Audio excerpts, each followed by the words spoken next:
Bueno, pues, ¿qué tal? Muy buenas tardes para la mayoría de las personas que nos acompañan el día de hoy en nuestro segundo día del quinto Foro Hispanoamericano de Periodismo Científico. Estamos arrancando con el conversatorio número 4, que lleva de nombre Cubriendo debates científicos, la encrucijada de los transgénicos desde el periodismo multinacional. Un conversatorio que también tuvo bastantes registros desde que arrancamos la difusión del foro y desde que las personas votaron porque se quedara este conversatorio. Entonces, muchísimas gracias por acompañarnos el día de hoy. Le cedo la palabra a Jimena Serrano, periodista científica de Colombia y presidenta de la Asociación de Periodistas de Ciencia de Colombia. Muchísimas gracias y bienvenidos. Hola, pues muy buenas tardes, muchas gracias, Quetzali.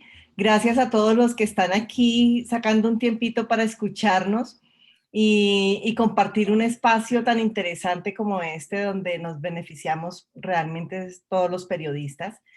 Yo tengo un grupo maravilloso que hemos venido haciendo gira, lo estábamos diciendo ahora, con este tema tan interesante y sobre todo con este modelo de trabajo periodístico.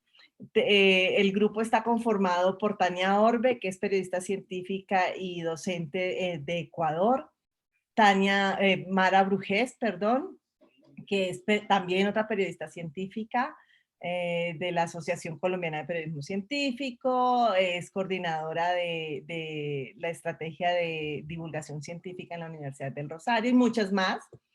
Tenemos a nuestro querido editor Iván Carrillo, periodista científico muy reconocido de México, que entre las muchas facetas que tiene y lo mucho que hace, es el editor y codirector también de Historias Sin Frontera. Tenemos pues obviamente a Daniel Mesa, que es nuestro hombre del equipo también, que trabaja desde Perú y desde otras latitudes también, ha sido editor de N+1 y otro periodista científico reconocido. Así que, pues bienvenidos todos, hoy vamos a tener un espacio chéverísimo para hablar de periodismo científico, de la importancia y el impacto de la profesión para la región y sobre todo que vamos a poder explorar un poco más sobre estas nuevas estrategias de trabajo colaborativo. Si bien estamos abordándolo desde nuestro tema, desde el que nosotros trabajamos, que son los transgénicos en los Andes, pues podemos abordarlo desde diferentes aristas y esferas, así que bueno, pues yo pienso que esto hace parte de todas esas nuevas dinámicas que tenemos en este momento, que nos han marcado los ritmos y modos de trabajo. Y que nos ha llevado a evolucionar. Antes de la pandemia habíamos visto unos movimientos entre periodistas donde nos habíamos aliado en redes, en ciertas redes. Por ejemplo, se generó la red latinoamericana, habían grupos muy focalizados de periodistas con ciertos intereses, diferentes áreas del conocimiento para abordar, pero también a raíz de la pandemia empezamos a hacer trabajos colaborativos con periodistas, colegas de otros países, que finalmente han sido muy efectivos, nos han abierto como el panorama, olvidamos las fronteras físicas para pasar nuestro conocimiento y nuestro trabajo hacia otros países también. Y dentro de toda esta dinámica ha surgido un proyecto fascinante que se llama Historias Sin Fronteras, del cual Iván es codirector también, está a cargo de Lee Walker, que ha sido fantástico trabajar con ellos, pero lo que más me ha sorprendido, lo que más me agrada, es que nos ha permitido unirnos como profesionales sin importar dónde estemos. Así que a mí me parece que este trabajo que se vuelve, eh, digamos que, así como lo dice el nombre, ¿no? Historias sin fronteras, que son historias transnacionales, asimismo nosotros estamos pudiendo llegar con un mensaje y con una forma de ver el periodismo que le apunta a estos nuevos modelos, no solamente un modelo de negocio, es un modelo de trabajo, es un modelo de proyección profesional. Así que me encantaría que Iván nos contara un poco más sobre cuál es esa importancia de Historias sin Frontera y cuál es ese impacto sobre todo que tiene sobre la región y favorece a los periodistas, por supuesto. Adelante, Iván. Pues muchas gracias, Jimena, por esa presentación y claro, un saludo al equipo, a Tania, a Mara, a Daniel, con quien trabajamos intensamente en este proyecto y gracias, saludos a todos los participantes en este foro.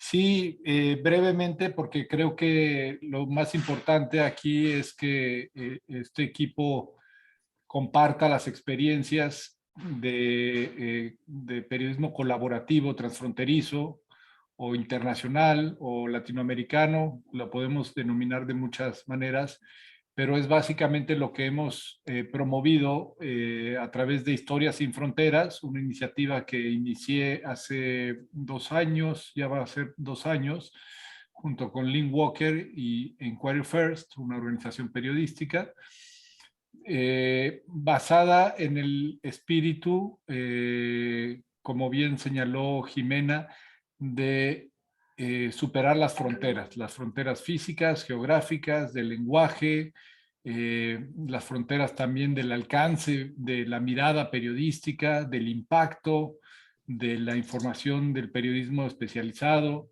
En realidad, vimos en la colaboración el poder de trascender estas fronteras. Y si bien el proyecto inició como un experimento durante la World Conference en Lausanne en el año de 2018, en un taller que resultó en la publicación de un, bueno, aquí lo está proyectando Jimena, siempre lista. Si quieres bajar un poquito, Jimena, comenzó con este que ven Trans en América Latina. Ese fue el primer reportaje que publicamos, vuelvo a decir, como un experimento y resultado de un taller que me invitaron a dar durante la World Conference.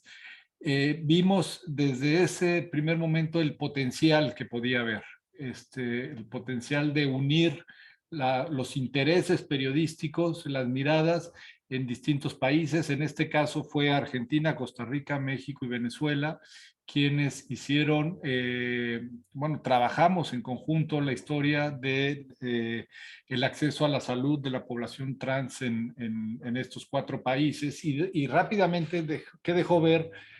Hacia el tema periodístico, bueno, pues las coincidencias de realidades latinoamericanas que de una u otra manera se tocaban, por supuesto también las diferencias a veces dictadas en política pública, a veces en avances democráticos, sociales, distintas. Era de contrastarse, por ejemplo, las iniciativas legislativas en la Argentina con lo que estaba sucediendo en Perú. Y también dejó ver, perdón, lo que estaba sucediendo en Venezuela, por ejemplo, y también dejaba ver, o en México, y también se dejó ver este potencial de abrir las historias humanas compartidas, porque muchas veces los protagonistas de los reportajes se tocaban, sus realidades se tocaban a través de la historia. Entonces, tuvimos la suerte de encontrar un financiamiento para que este proyecto escalara a lo que es hoy, ya una iniciativa en forma que lanzamos. Hemos lanzado 5 convocatorias, está corriendo las 6 y las 7, están en proceso y con el único fin de hacer periodismo colaborativo, reuniendo, pidiéndole, porque esa es parte de la convocatoria, que los periodistas se agrupen según sus intereses, que sean ellos los proponentes de los temas, y luego iniciamos un trabajo editorial en el que no me dejarán mentir aquí en ninguno de los participantes, realmente nos arremangamos y vamos dando forma a la idea inicial.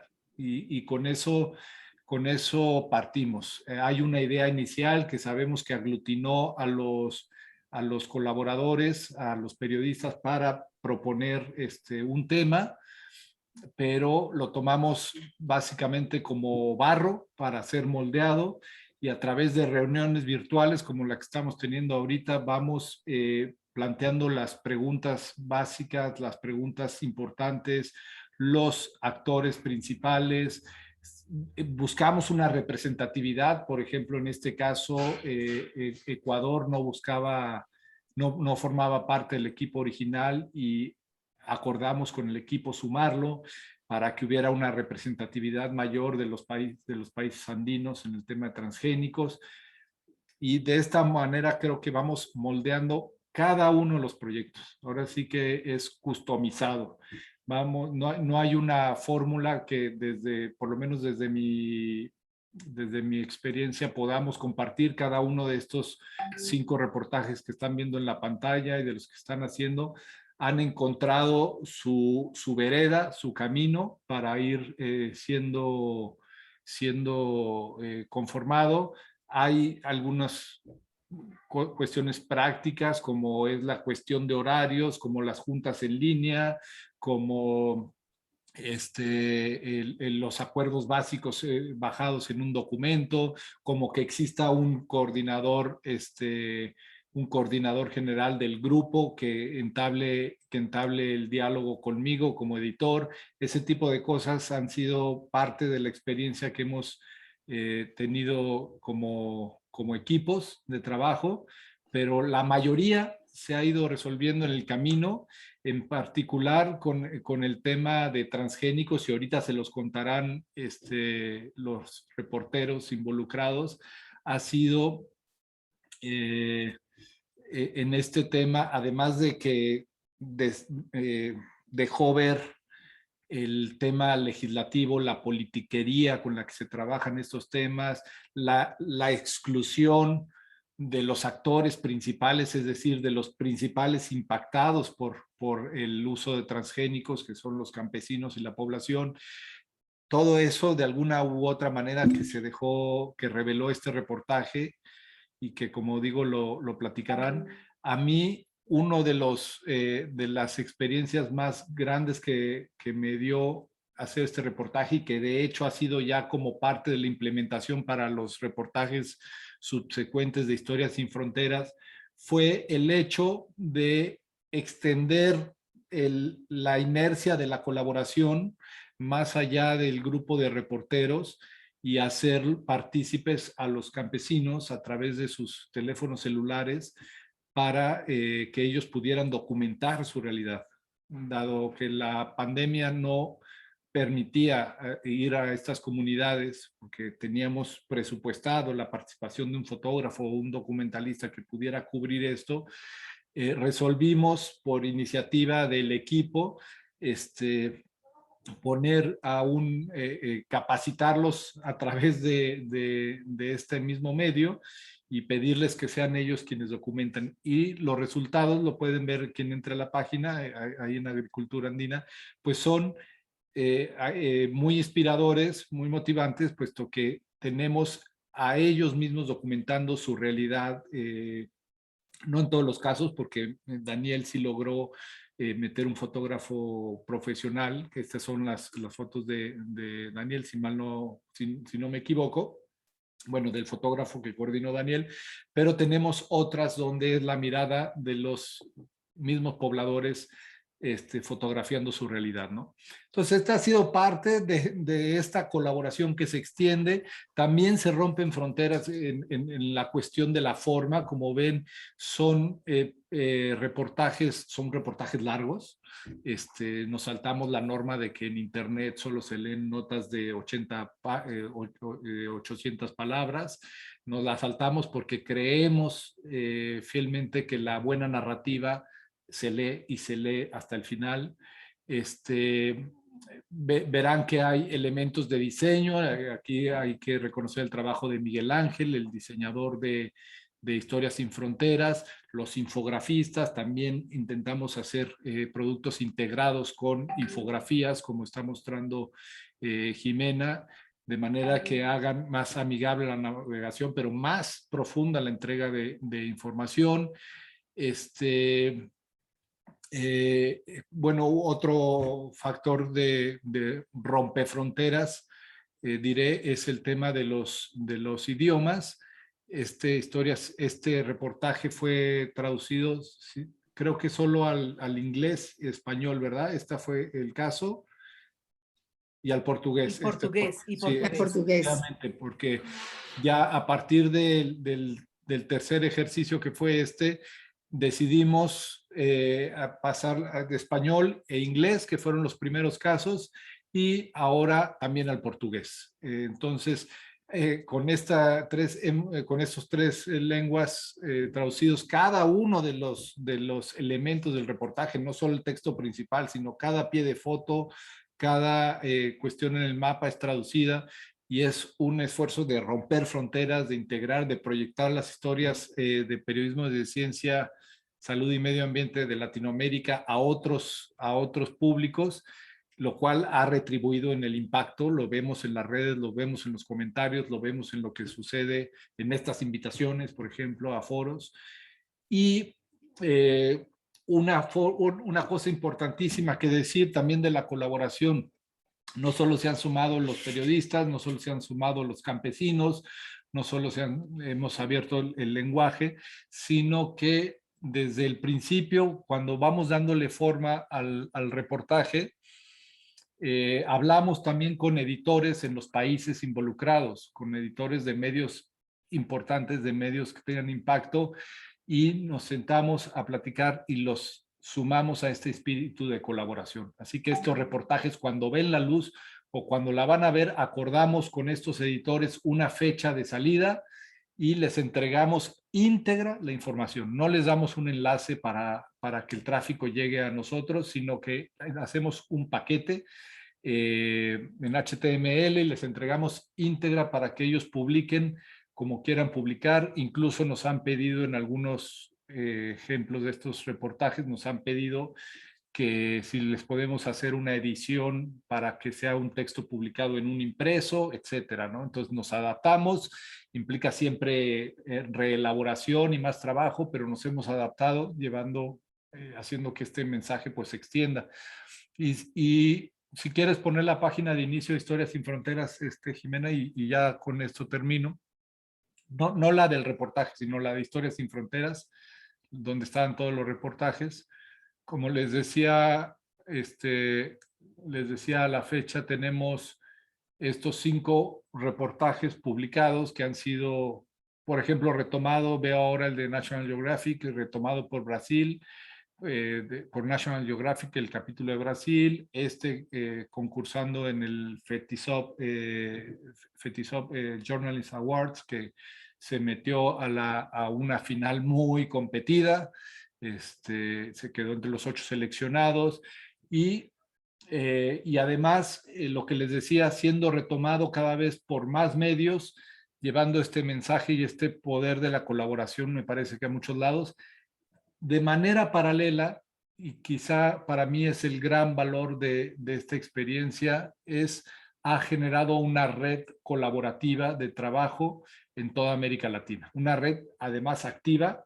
Cada uno de los reportajes ha generado un grupo de trabajo, y créanme cuando les digo que en el WhatsApp permanecen activos sobre sus respectivos temas. A la fecha recibo, por ejemplo, del de transgénero, recibo las actualizaciones en cuestión de leyes, nuevas historias que se revelan, etcétera. Aquí ha pasado lo mismo en transgénicos, que bueno, apenas estamos de gira, y entonces, pero han salido muchísima información, y cada uno de estos temas sigue aportando información, sigue dando de qué hablar, aglutinando a los periodistas en lo que a mí me parece que debe pasar a ser próximamente, y una red mucho más activa, mucho más grande. Ya estamos en esas charlas, pero bueno, básicamente esa es la experiencia de Historias Sin Fronteras desde esta parte, desde la edición, la aglutinación, y donde los héroes sin duda son los reporteros, las reporteras, que muchas veces, me atrevería a decir en el 95-97% de los casos de todo lo que hemos publicado, están atendiendo este proyecto como una responsabilidad extra a sus de por sí demandantes trabajos periodísticos o académicos, y se echan al lomo esta nueva responsabilidad y la sacan adelante, no sin estrés, no sin prisa, no sin deadlines, pero me parece y creo encontrar siempre en todos los equipos, la misma satisfacción de haber llevado el trabajo periodístico fuera de las fronteras, con más profundidad, con más detalle, más gráficos, videos, incluso en algunos casos. Pero ellos me pueden desmentir ahorita que ya tienen el micrófono. Yo hasta aquí les cuento esa parte de mi experiencia. Y adelante, Jimena. Muchísimas gracias, Iván. De verdad que ha sido una gran experiencia y como tú lo estás contando, haciendo el resumen de todo lo que ha sido el proyecto, me imagino pues obviamente que con cada grupo esto funciona de una manera similar.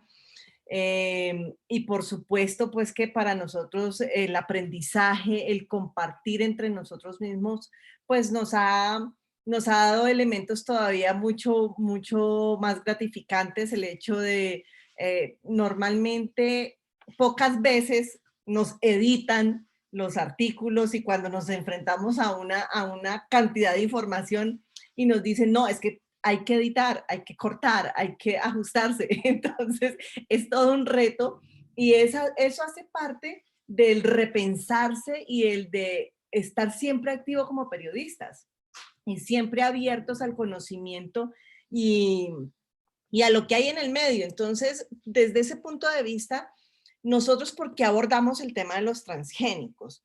A mí sí me gustaría escuchar también a los compañeros, obviamente yo también tengo mis razones por qué lo hicimos, pero ¿cuál es la pertinencia del tema de hablar de transgénicos que sea un tema transversal en diferentes países? En este caso estamos hablando de Colombia, Perú y Ecuador, pero también como desde Historias Sin Frontera, desde el equipo de Historias Sin Fronteras, un tema de estos les llama la atención. Entonces, por ejemplo, empecemos con Tania, que nos cuente desde la experiencia que tuvimos justamente, ¿por qué abordar este tema de transgénicos era tan importante desde los países, ¿no? Entonces, ¿qué encontramos?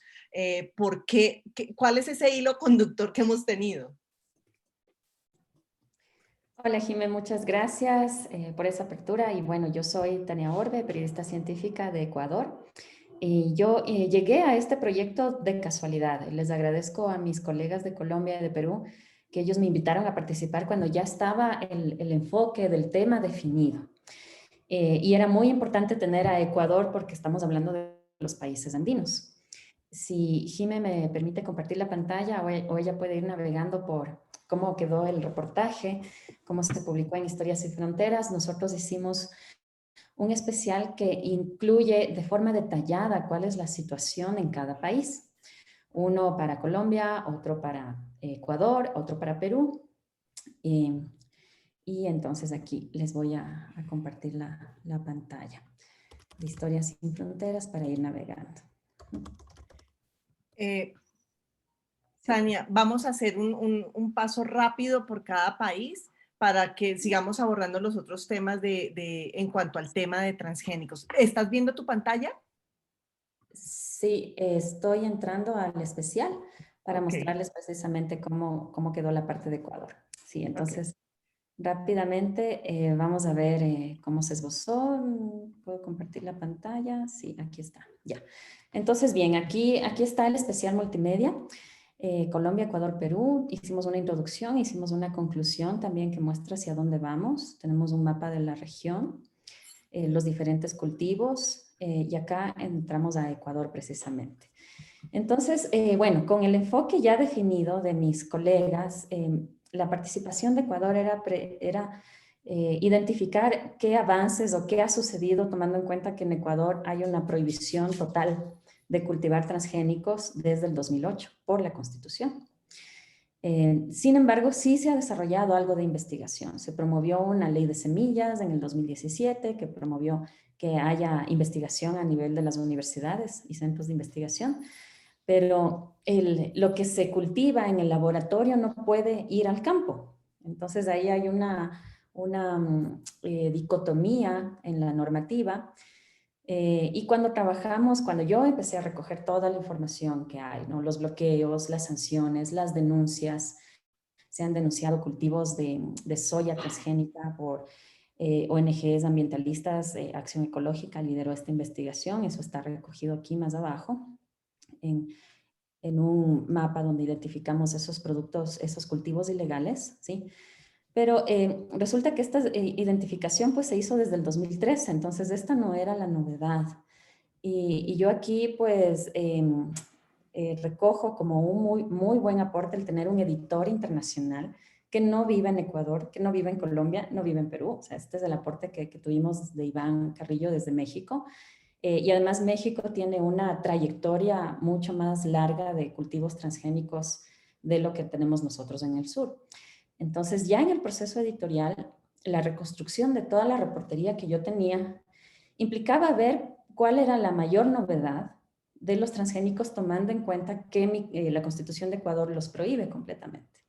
Y la mayor novedad estaba en algo que yo dejé descrito dentro del reportaje, pero unos 3 párrafos, no más. Y es por donde estamos partiendo, el cultivo de banano transgénico, ¿sí?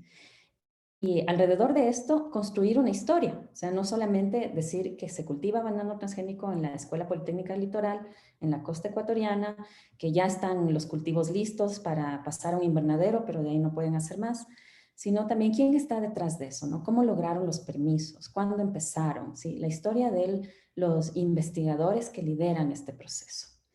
Entonces, esa parte narrativa, ¿sí? El enfoque temático, la novedad, yo destaco mucho el aporte de la coordinación editorial que tuvimos de Iván desde México y también de mis colegas, ¿sí? Porque ellos en sus países que ya les van a contar, ellos tienen una realidad diferente a la de Ecuador, ¿sí? No hay una total prohibición. Pero en nuestro caso en Ecuador, la paradoja está en que por más que se prohíba por constitución cultivar, es libre la importación, ¿sí? No de semillas, pero sí de productos procesados, ¿sí?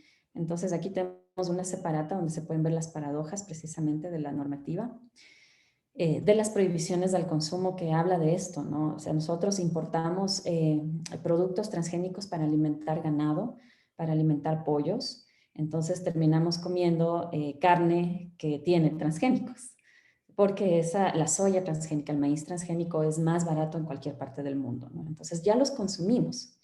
Estamos consumiendo eso todo el tiempo. Tenemos un etiquetado que muestra ciertos productos que ya contienen transgénicos y es más barato de comercializar. Entonces aquí el reto también pues era incluir a los grupos activistas, a los grupos que protegen las semillas, como la Red de Guardianes de Semillas del Ecuador, quienes hacen investigación, como el Instituto Nacional de Investigaciones Agropecuarias, las universidades, entre ellas pues la SPOL, frases destacadas de las fuentes con las que conversamos, quienes manejan la parte legal, en este caso un asambleísta que ya terminó sus funciones, el investigador del INIAP, Elizabeth Bravo, que ella es coordinadora de la Red por una América Latina Libre de Transgénicos. Y bueno, la parte más humana está recogida por este campesino, que es Germán Jacome, es un líder campesino de la costa ecuatoriana que reside en Quevedo. Y yo pude hablar con él, pero yo no pude ir a su casa. Y era una situación más que de logística, de seguridad de él. Cuando yo hablé con él, él había perdido, esto fue en febrero, marzo de este año, él había perdido a su mamá y a su esposa con COVID. Luego le pedí si podía enviar un fotógrafo. Nosotros, gracias al proyecto, teníamos el presupuesto para pagar un fotógrafo en cada país. Y debido al miedo que él tenía y que era completamente natural, estaba viviendo un duelo, él no quiso que vaya nadie a verlo. Pero contactados por WhatsApp, yo le mandé ejemplos de fotos. Dije, mira, estas son las fotos que me gustaría que usted me envíe de su trabajo, de su familia, de su casa, de su comunidad. Y luego recibimos un material que fue reconocido, está también en los créditos, y lo publicamos en esta galería de imágenes, donde están también la red de guardianes de semillas, con la historia de Germán Jacome, ¿sí? Que es el campesino con el que yo pude conversar en Ecuador. Entonces, eso es lo que les puedo contar de cómo se armó la reportería en Ecuador. Perfecto. ¿Qué más puedo añadir o pasamos? Aquí están las fotos de Germán Jacome. Tranquila que vamos a seguir hablando en el transcurso del foro de todo lo que hemos venido haciendo. Mil gracias, Tania. Esa misma estructura básicamente es la que hemos manejado casi que por cada país y donde se ha recogido cada uno de esos elementos y de esos detalles que la fuente nos ha nutrido, las diferentes fuentes, para construir toda esa narrativa. Yo quiero escuchar a Daniel, que nos cuentes para ti cuál ha sido ese soporte del por qué es tan importante hablar de biotecnología y en este caso tan particular de transgénicos a través de un periodismo transfronterizo. Bueno, gracias, Sime. Enseguida respondo tu pregunta. Un fuerte abrazo para ti, para Mara, para Tania, Iván y todas las personas presentes. Es un gran honor estar en el foro de la Red Mexicana de Periodismo Científico. Bueno, creo que el tema, como Tania ya lo indicó, era pertinente desde varios ángulos, ¿no? O sea, tanto desde el lado científico, que es una de las cosas que nos compete mucho periodísticamente, ¿no? Es decir, qué se había investigado, qué se sabía, qué no se sabía, porque los transgénicos acaban siendo un tema muy discutido en nuestros países. Prácticamente, la otra vez utilizaba esta palabra, ¿no? Importado, ¿no? Un debate importado de otros países del primer mundo. Perdonen a los perritos por aquí. Importado de los países de primer mundo, donde este debate viene pues de mucho antes, ¿no? Entonces, prácticamente lo que se produce en nuestros países es una suerte de imitación, de emulación de a favor y en contra, ¿no? Sin ir más allá del trasfondo del debate, ¿no? Y resulta que en nuestros países, incluso más, creo yo, que en países como Estados Unidos, Europa, etcétera, existen nuevos factores, ¿no? Que tienen que ver con la cultura, que tienen que ver con la importancia de los cultivos, lo que representa la agricultura a nivel socioeconómico en nuestros países, ¿no? Y también creo que la pertinencia del tema, ¿no? Respondiendo directamente a tu pregunta, va en el momento en el que creo que Colombia coincide en esto con Perú. En Ecuador no se estaba produciendo tanto esta disyuntiva, el debate a nivel político sobre el tema, ¿no? El debate a nivel político en el cual, pues aquí en el Perú se lleva a cabo en el Congreso, donde se discute una ley que básicamente actualizaba o decidía por los próximos 15 años sobre el estatus de los cultivos transgénicos aquí en el Perú. Entonces se decidió en un debate en que los congresistas en contra de los cultivos transgénicos a campo abierto ganaron por mayoría, se decidió de que no se podían permitir los cultivos, por una serie de razones, ¿no? Por una serie de razones como por ejemplo proteger nuestra biodiversidad. Eso no quiere decir que sean las razones necesariamente correctas, ¿no? Eso lo dilucidamos luego en el debate científico, pero bueno, eran algunas de las razones. Participaban grupos de interés del tipo chefs gastronómicos, ¿no? En los cuales los chefs también emitían una opinión sobre un tema que realmente se determinaba en las investigaciones, ¿no? Que se determinaba en muchas incontables investigaciones que se han hecho no solamente en Perú, sino también en Brasil, las Filipinas, los Estados Unidos por décadas, etcétera, con, digamos, conclusiones que eran necesarias tomar en cuenta, ¿no? Eran necesarias tomar en cuenta estos estudios también a nivel nacional propios, de parte del INIE, el Ministerio del Ambiente, pero que al parecer no se tomaron tanto en cuenta al momento de debatir al más alto nivel, al momento de lanzar las leyes, ¿no? Creo que ahí radica la importancia, ¿no? El cruce de varios contextos, tanto político, social, cultural, económico y biotecnológico, ¿no? El cual me anima o nos anima a nivel grupal, ¿no? A proponer este problema que también da la casualidad, coincide en Perú, en Colombia y en Ecuador, ¿no? Entonces, esa es la importancia, creo yo que es suficiente motivo. Sí, perfecto, y me parece muy bien, muy pertinente, muy claro, porque es justamente esos elementos que nosotros encontramos en común lo que nos permite construir una historia a través de diferentes países y de diferentes circunstancias. Iván decía ahora, Historia sin Fronteras se enriquece justamente de esos pequeños detalles que nos permiten trascender Y eso es lo que nosotros estamos buscando. Sin embargo, en ese quehacer, en ese reportear, en ese estar consultando las fuentes, en el sentarse a construir la historia, me parece fantástica la definición que dio ahora Iván, en cómo de una bola de barro o de arcilla empezamos a moldear y a crear una pieza que finalmente se nos vuelve una obra artística, pero para llegar a ese punto, como periodistas científicos, que estamos en una realidad tan particular, que estamos viviendo unas situaciones en que estamos aislados de nuestras propias fuentes, encontramos también nosotros muchísimos obstáculos, encontramos algunos retos que debemos vencer profesionalmente. Entonces, Mara,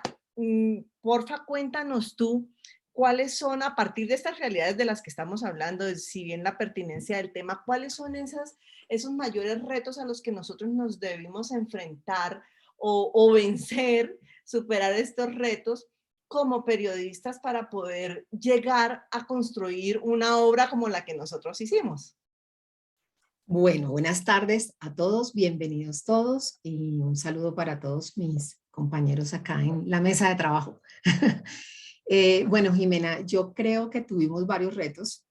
El primero creo que fue el reto de definir qué era lo que queríamos contar y cómo lo íbamos a contar. Porque si bien en los 3 países teníamos similitudes en relación con los transgénicos, en los 3 países había legislaciones recientes o legislaciones como en el caso de Colombia, donde se buscaba una prohibición de los organismos genéticamente modificados.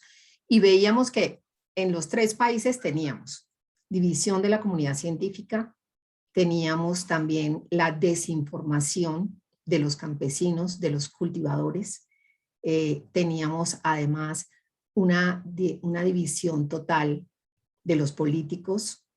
O sea, estos eran aspectos que teníamos y nosotros no podíamos construir 3 historias igualitas contando lo que pasaba en cada país. O sea, teníamos que encontrar ese quid de cómo vamos a contar esto, cómo vamos a decir lo que está pasando en cada país, donde se repiten algunas situaciones, pero en el fondo cada uno tiene su propia historia y esa historia tiene su propio desarrollo. Entonces, ¿cómo lo vamos a contar? ¿Cómo lo vamos a delimitar? ¿Cómo vamos a ampliar toda esta información también?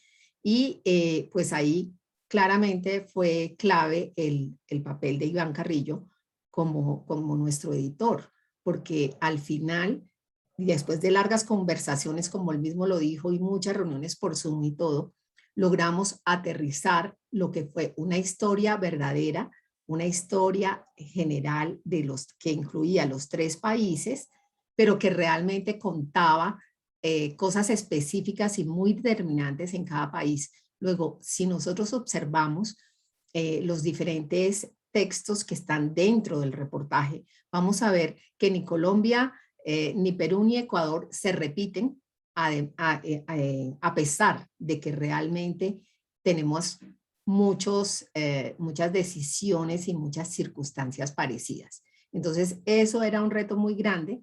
Finalmente, creo que lo logramos. Construimos historias a partir de una situación un poco generalizada y logramos pues llevarlo al público y que el público lo entendiera en un lenguaje sencillo, claro y que además diera información novedosa. Eso por un lado. Por otro lado, yo destacaría el reto de las fuentes, precisamente cómo íbamos a cubrir las fuentes de información, cómo íbamos a llegar a cada una de esas fuentes, porque aquí lo curioso es que entre las mismas fuentes tenían sus puntos de vista. Entonces, además de la amplia gama que teníamos de gente para entrevistar, porque cuando uno comienza a buscar investigadores que trabajen temas de transgénicos, encuentra un pequeño mundo. Entonces, ¿cómo íbamos a delimitar, cómo íbamos a seleccionar esos científicos que nos iban a colaborar? Pero también cómo íbamos a hacer para acercarnos a todos esos hacedores de política pública que eran los que en su momento tenían en sus manos otras decisiones o habían tomado otras decisiones. ¿Cómo nos iban a contar realmente en qué se habían basado para tomar esas decisiones y qué eran lo que esperaban? O sea, ¿cómo íbamos a sacarles esa información a todos los políticos? Entonces, ese era otro reto.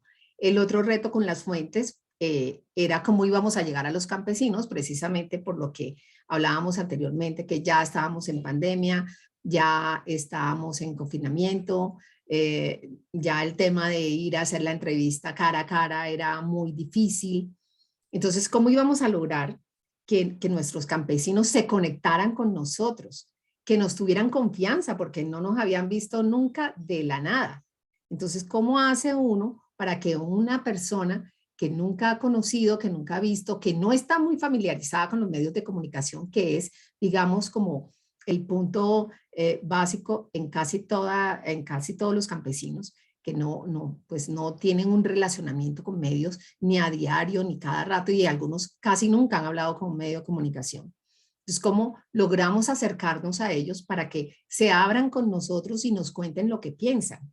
Entonces, ese fue otro reto, que en el caso de nosotros aquí en Colombia comenzó por enseñarle a nuestro campesino protagonista de nuestra historia, a manejar el Zoom, a manejar el celular para que tomara las fotos y nos las enviara después, a conectarse, cómo le teníamos que explicar a través de una llamada telefónica cómo descargaba la aplicación. Entonces, el aprendizaje tanto para él como para nosotros comenzó desde allí. Y cómo nos íbamos a ganar esa confianza de nuestro campesino para que realmente se abriera y nos contara lo que había vivido. Entonces yo creo que a nivel de fuentes de información también dimos un gran salto, porque el reportaje realmente en todos los países que cubrimos tiene una representación de una fuente de información diferente y un representante de cada uno de los sectores que de alguna manera participan en esta historia de organismos genéticamente modificados. Y finalmente destacaría como reto el mismo trabajo de nosotros en equipo. Todos hablamos español, pero en todos los países no escribimos iguales. Palabras que se pueden utilizar en México o que se pueden utilizar en Ecuador, en Perú, no son cotidianas en Colombia. Le suenan a uno raro. Uno dice, no, pero esta palabra acá no es de nuestro lenguaje cotidiano, cambiémosla por esta. Pero teníamos que realmente construir una historia que nos entendiera a todo el mundo y que todas esas palabras de alguna manera armonizaran. Nosotros duramos más de una semana definiendo un título, porque teníamos muchas ideas de título, pero también muchos estilos de título. Cada uno titulaba a su manera, como suele hacerlo en su cultura periodística de su país. Entonces, unir esas diferentes culturas para lograr concebir todo este contenido realmente, eso fue otro reto y fue otro aprendizaje interno, porque aprendimos a escuchar al otro, aprendimos a conocer cómo funcionaba en otros países el tema, cómo era la redacción de esos temas, aprendimos a escuchar de verdad, porque no es lo mismo que uno lo escuche y diga, no, pero es que aquí se usa, es así. No, aprendimos a ceder también. Y algo muy importante que mencionaba Jimena inicialmente, es que también aprendimos a enfrentar la crítica constructiva, cómo entre todos podíamos construir. Entonces, uno cree que ya se las sabe todas porque tiene 20 años en el oficio, pero resulta que cuando nos sentamos y tenemos que hacer un trabajo en grupo, donde además éramos personas que no habíamos trabajado anteriormente. Así como un novio hermoso. Bueno, Jimena y yo sí lo habíamos hecho aquí en Colombia, pero no habíamos trabajado con Tania, no habíamos trabajado con Iván ni con Daniel. Entonces es como se sienta uno también y cómo crea uno esa confianza y cómo desarrolla uno ese profesionalismo para creer en el otro y trabajar con el otro. Entonces yo dejaría hasta ahí esos 3 retos que tuvimos a nivel de trabajo. Me parece fantástico, mejor descrito no ha podido ser. Yo me imagino que todos están de acuerdo en justamente en ese punto de cómo abordamos nosotros esos retos y, qué logramos. O sea, cómo logramos tener éxito en unirnos, en crear una historia, en acoplarnos, que eso no es nada fácil. Entonces, yo pienso que esos son los regalos que a uno le deja el trabajar duro, que uno se ve, luego lo ve compensado. Quiero preguntarles, porque me parece bien interesante a partir de todo esto que hemos estado hablando, eh, tomando la importancia del tema y lo que logramos construir, ¿cuáles consideran ustedes que fue el mayor impacto que pudo generar esta publicación a nivel transnacional?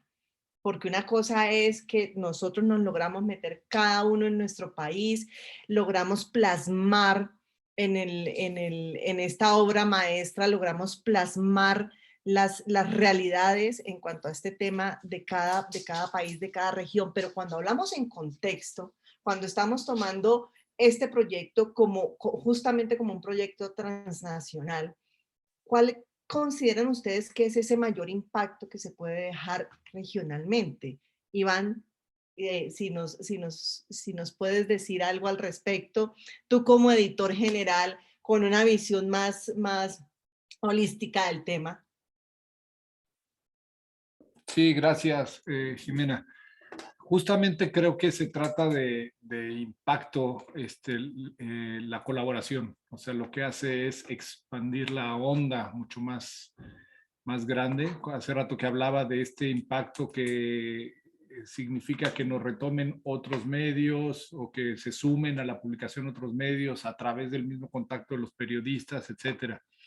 Yo me he tomado el tiempo de platicar con prácticamente todos los periodistas que han trabajado en el proyecto, que como decía hace rato ya suman, pues ya debe estar por arriba de la veintena, y darme cuenta de del impacto hacia el periodista. O sea, creo que podemos hablar de varios impactos, pero uno del impacto hacia el periodista que ha sido, tú lo decías ahorita y repetiste varias veces la palabra aprendizaje. Fue aprendizaje, aprendizaje, porque tomamos otros caminos para hacer periodismo y en eso pues siempre habrá un aprendizaje y comienzo por decirlo desde el aprendizaje que yo he tenido, ¿no? Trabajando con colegas que muchas veces son editores en sus propias publicaciones, que muchas veces ocupan cargos de responsabilidad, etcétera,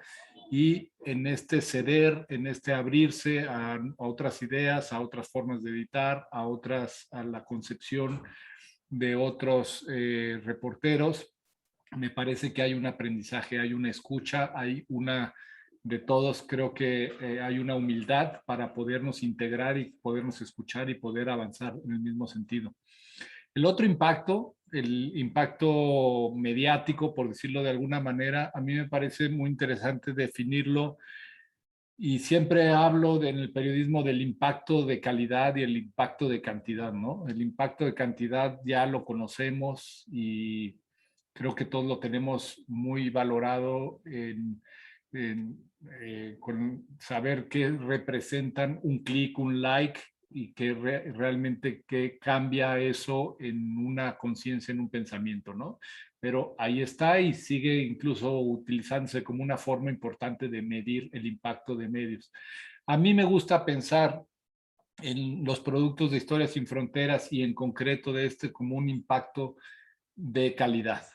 Estamos aportando información que hemos visto que no se ha reunido periodísticamente, no que no se haya reunido en otros organismos, que no se ha reunido periodísticamente con ese enfoque, ese ángulo, juntando las voces que están a lo mejor son contrarias, buscando las voces disidentes, poniendo, como puso ahorita de ejemplo Tania, la legislación. Eso es aportar información de calidad al debate social, incluso al debate legislativo, ¿no? Es decir, aquí está la ley que va a impactar en la vida de este campesino, y ahí está el campesino respondiendo, pues primera noticia que tengo de que se va a aprobar esa ley que va a impactar directamente en mi vida, en mi tierra, en mi familia.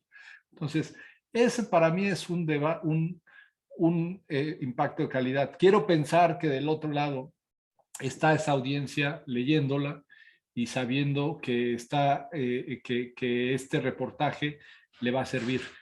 En el caso de transgénicos, yo no he tenido esa retroalimentación, pero en otros casos, por ejemplo, el de la incidencia científica, me comentaba el periodista, ahora olvidé su nombre, pero de Nicaragua, me dijo, el reportaje que publicamos sobre disidencia científica, así lo titulamos, es decir, aquellos científicos que estaban siendo oídos por sus gobiernos ante la crisis sanitaria, me dice, se volvió una referencia de discusión en paralelo al oficialismo de Daniel Ortega, ¿no? Entonces, me habla de eso. Y también el caso de Costa Rica, me decía la reportera, nuestro reportaje se convirtió en un instrumento para la toma de decisiones. O sea, especialistas le escribieron hablándole, incluso en alguno de todos estos reportajes tuvimos la retroalimentación de un especialista académico donde nos precisaba un término muy técnico en términos científicos, lo cual habla de ese impacto. Estamos llegando a los especialistas y hablaba obviamente aquí de una falta de rigor quizá, pero no era grave. Y entonces más me alegró saber que nos estaba leyendo este científico especialista y nos estaba corrigiendo algo que no era, que podía ser una picata minuta, no por eso justificable, pero nos estaba hablando.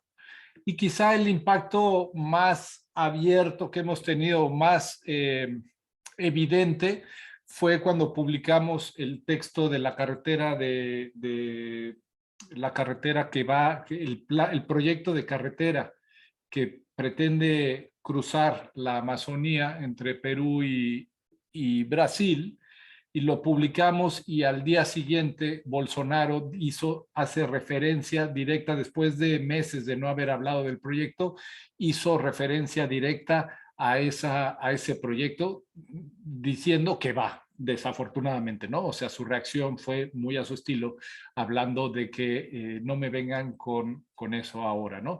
Pero bueno, te das cuenta que el texto está permeando, la información está permeando directamente a las fuentes, a las autoridades, en este caso, que toman las decisiones. Entonces, quiero pensar que lo que está pasando con estos materiales, por su nivel de profundidad, por su grado técnico, por su internacionalización, es toma decisiones, es decir, líderes de organizaciones, legisladores, ciudadanos comprometidos con causas, científicos que trabajando en el tema. Quiero pensar que está ahí, y la evidencia que yo he recibido en más de una ocasión es que estamos impactando hacia esas mentes. Ahí está, eso es lo que veo. Así es, justamente teniendo en cuenta y partiendo de esos impactos, del mismo ejercicio que hemos hecho y del que hemos venido hablando, del modelo de trabajo, porque si bien es una nueva apuesta, este trabajo colaborativo, pues ahí también empezamos a unir esfuerzos y empezamos a unir también las experiencias que hemos adquirido. Entonces, a partir de estas nuevas dinámicas en las que nos hemos sumergido y que realmente vemos que hay mucho movimiento a favor de esto, quisiera que analizáramos un poco entonces sobre cuál es ese futuro del periodismo científico, teniendo en cuenta esa dimensión y ese impacto internacional que nosotros deberíamos tener o al que le deberíamos aportar, bien sea tomando la transversalidad de los temas o simplemente en cómo nos estamos reinventando y cuáles son esas nuevas apuestas que nosotros tenemos que aportar para el fortalecimiento indiscutible del periodismo científico de la región, que es tan importante para el sur global, para América Latina, pero con esa mirada internacional, porque nosotros ya no hablamos de periodismo solamente, de periodismo per se, hablamos de periodismo científico, hablamos de un periodismo de soluciones. Entonces, sí quisiera escucharlos, hacer una reflexión, podemos aportarle a las personas que están en este momento aquí conectadas, y si también tienen preguntas o tienen aportes sobre este tema de cuál sería ese futuro del periodismo científico para la región desde el impacto internacional también. ¿Quién quiere hablar? Dani.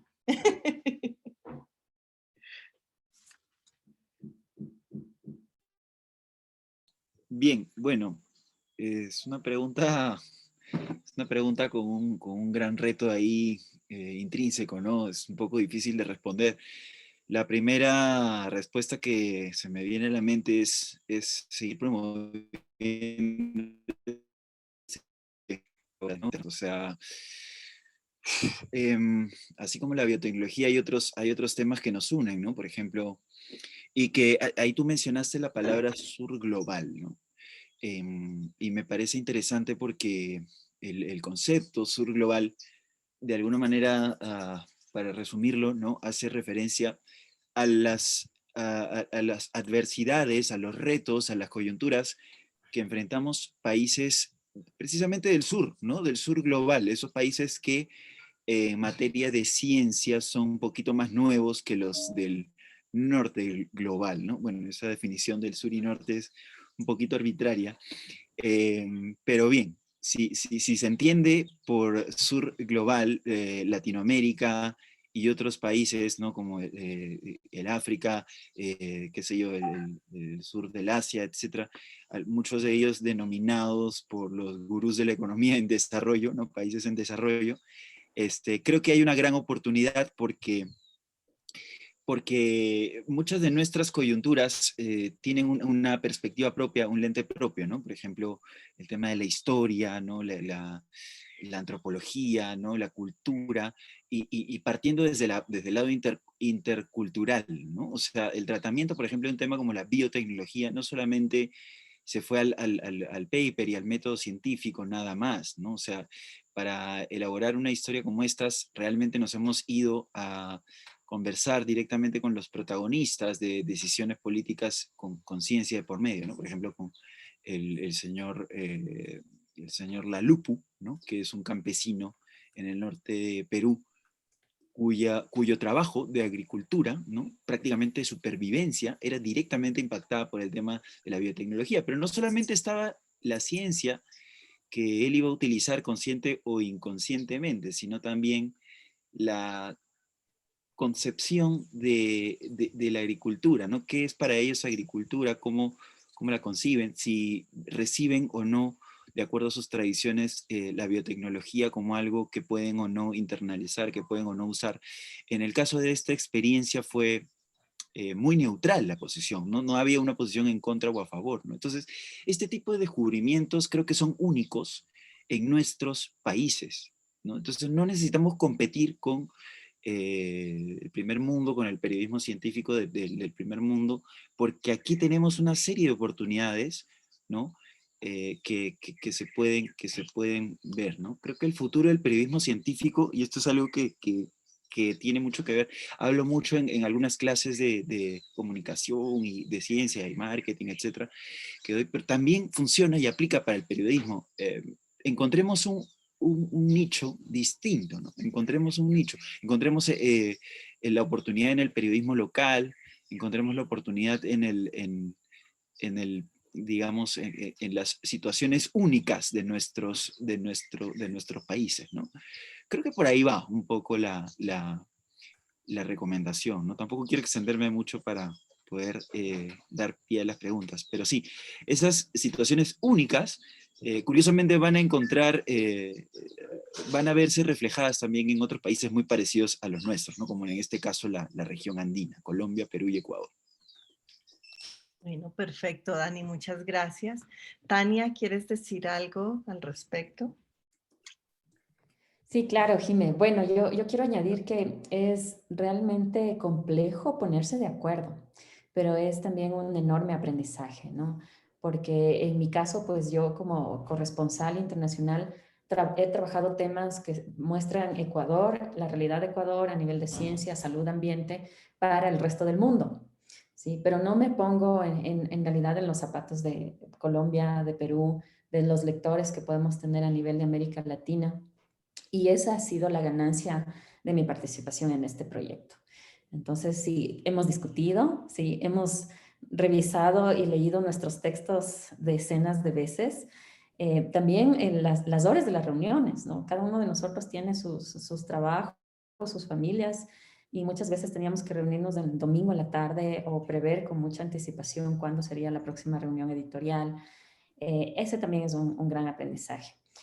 Yo quiero añadir a la primera parte que mencionó Iván del impacto que puede tener el reportaje. El trabajar de manera transfronteriza, colaborativa, hace que nuestros temas tengan mayor contexto.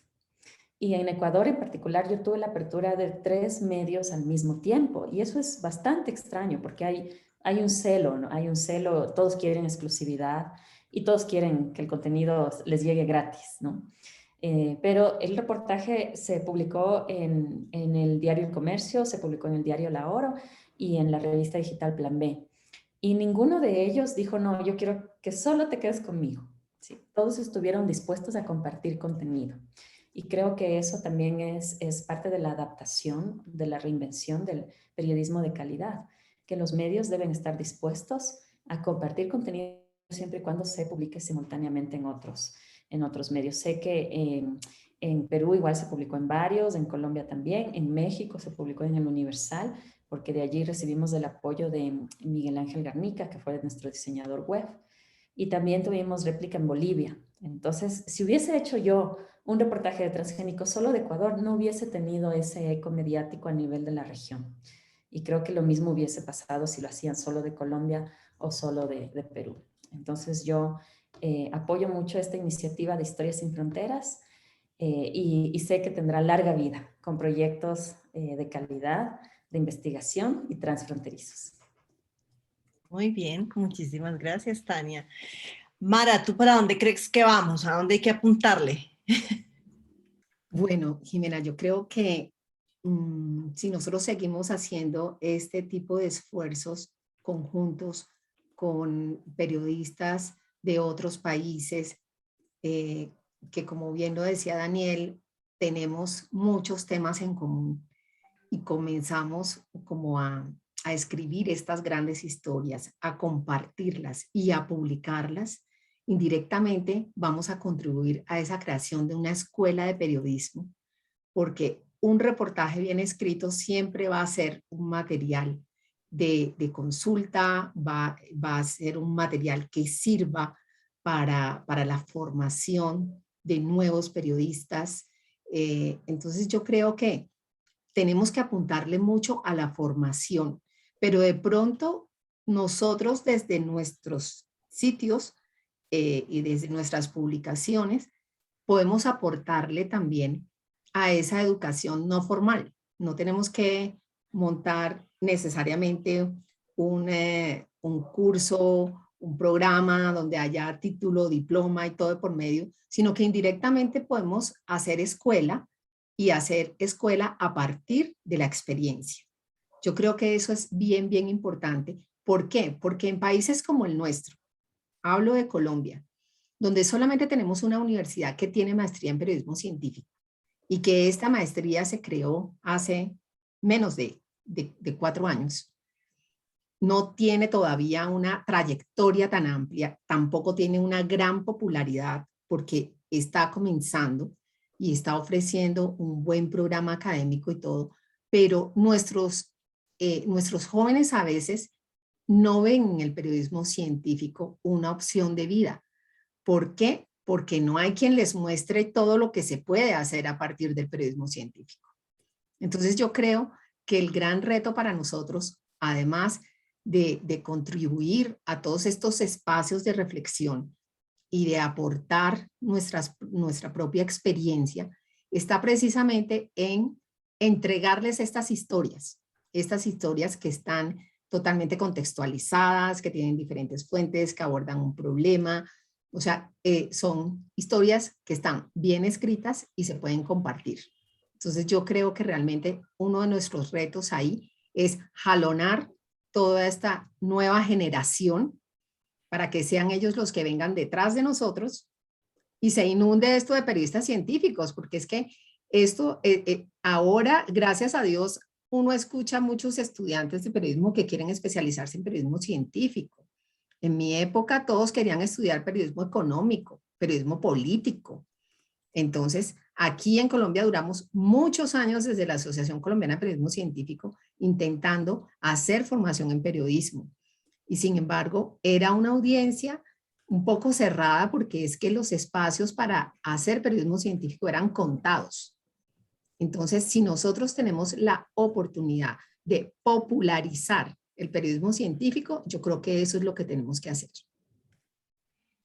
Fantástico. Muy bien, Mara. De acuerdo, estamos totalmente de acuerdo y efectivamente la labor ha sido ardua, extensa, de años y años y años de ir recorriendo el mismo camino, incentivando a los periodistas, incentivando a los estudiantes, sobre todo a los editores también, para poder hacer visible, para poder poner el periodismo científico en el mapa y en el radar de las universidades y de todas las personas que se quieran dedicar a esto.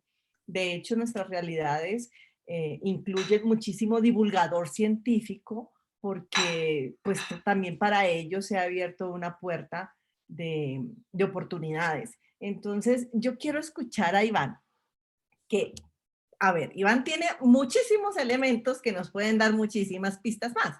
Y es, tú, Iván, has trabajado con 5 grupos ya en este momento de periodistas y estás trabajando con otros de diferentes países, donde si bien cada país y cada cultura tiene una particularidad, como lo decíamos ahora, no recuerdo si fue Tania o Mara quien lo dijo, pero cuando nos unimos, cuando decimos vamos a sacar un borrador de todo esto y vamos a sacar todos estos elementos que nos aportan.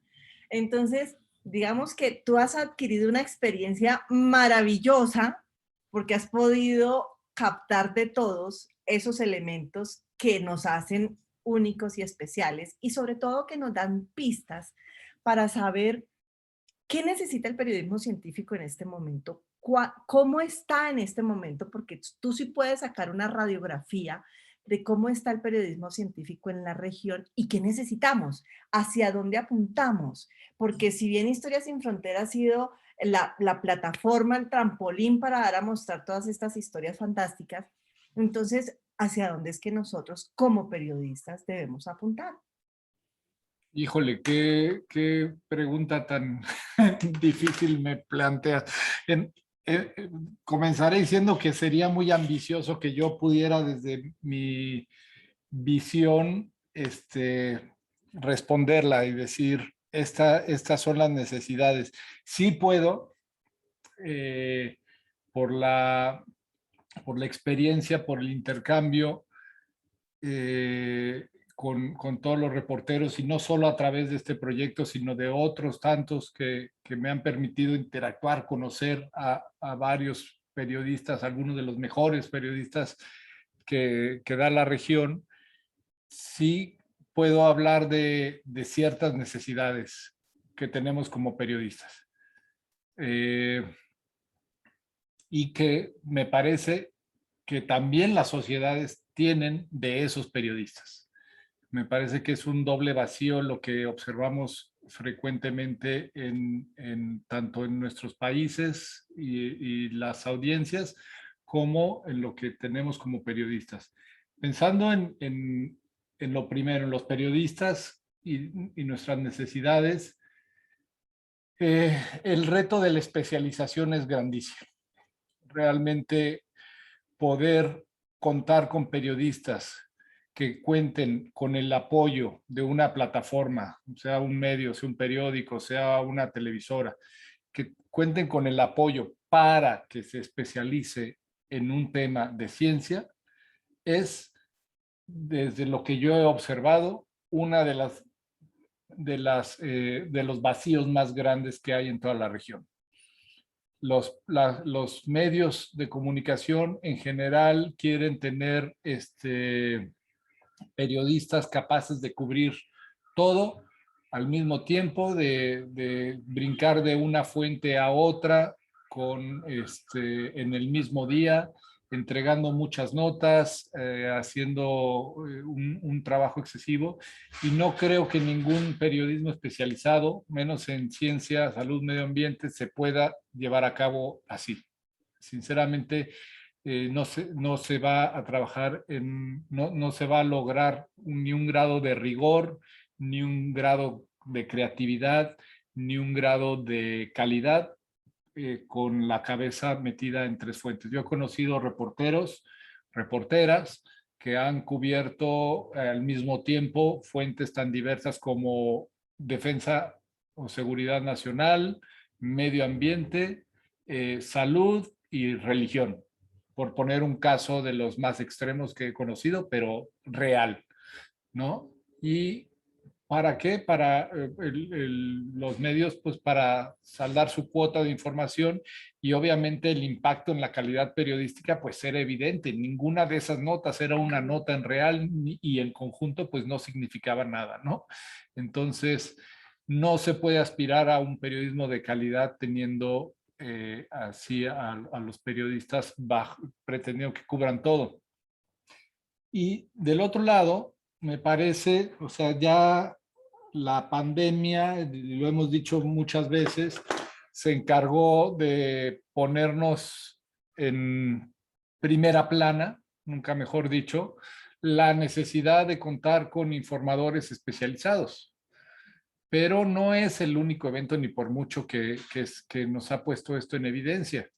Hemos estado en evidencia, hemos tenido esa evidencia cada vez que ocurre un fenómeno natural de alto impacto en la sociedad. Pues ahí se requiere un especialista que nos ayude a entender causas, efectos, impactos, ¿no? Cada vez que hay un avance, una innovación que impacta, también se requiere, la sociedad necesita saber y tener, tener el contexto de por qué el lanzamiento de un nuevo satélite regional que va a monitorear las zonas de calor de la Amazonia, por qué, cuál es su importancia, cuál es la necesidad, cuál es la trascendencia de que se inviertan tantos millones de dólares en ese satélite en concreto, ¿no? Sin esa información a la que normalmente llega un periodista especializado con el tiempo, con la profundidad, pues la sociedad va un tanto a ciegas en su toma de decisiones, en su debate, en su conversación.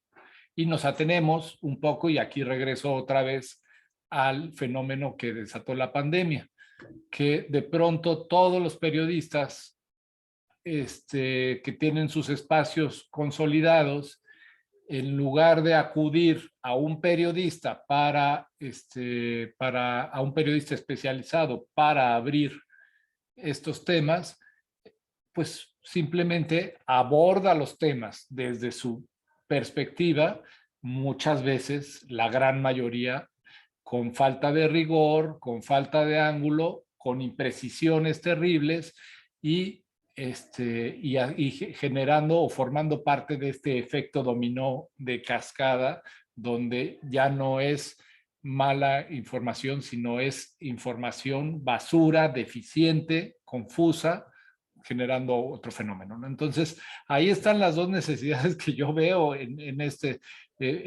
tanto que los periodistas especializados no tengan mejores condiciones para ejercer, para profundizar, para caer y, por supuesto, ventanas, y que los medios de comunicación se den cuenta que no es abrir una especialización dentro de su redacción, es subsanar una necesidad social de comunicación. Necesitamos estar informados. Y lo último que voy a decir es, si los los medios de comunicación, las grandes plataformas, se tienen que dar cuenta que el periodismo de ciencia o ciencia, la palabra ciencia, no es una sección dentro del periódico, dentro de la plataforma, dentro del noticiero. No, la ciencia es un tema transversal a toda la realidad noticiosa, desde la política, la economía, los deportes, etcétera. Entonces, sus periodistas tienen que tener el enfoque científico sí o sí para poder subsanar esa necesidad. Y ya lo dejó claro la pandemia, lo hemos visto. Ahí están los resultados catastróficos en algunos casos. Totalmente de acuerdo. Fíjate que justamente me encanta eso que acabas de decir de la transversalidad de la ciencia en absolutamente todos los ángulos de la información que se quiera abordar. Y esa es la razón por la cual el periodismo científico se vuelve una necesidad. Es que el periodismo científico, inclusive desde las academias, se debe tomar como se toma una clase de redacción. Si abren el área de redacción, si abren el área de ética, así mismo es el área del periodismo científico, no para cubrir temas de salud únicamente, o no porque únicamente vayan a hablar de astronomía, sino pensándose siempre en esa transversalidad y en esa formación completa del periodista para el futuro.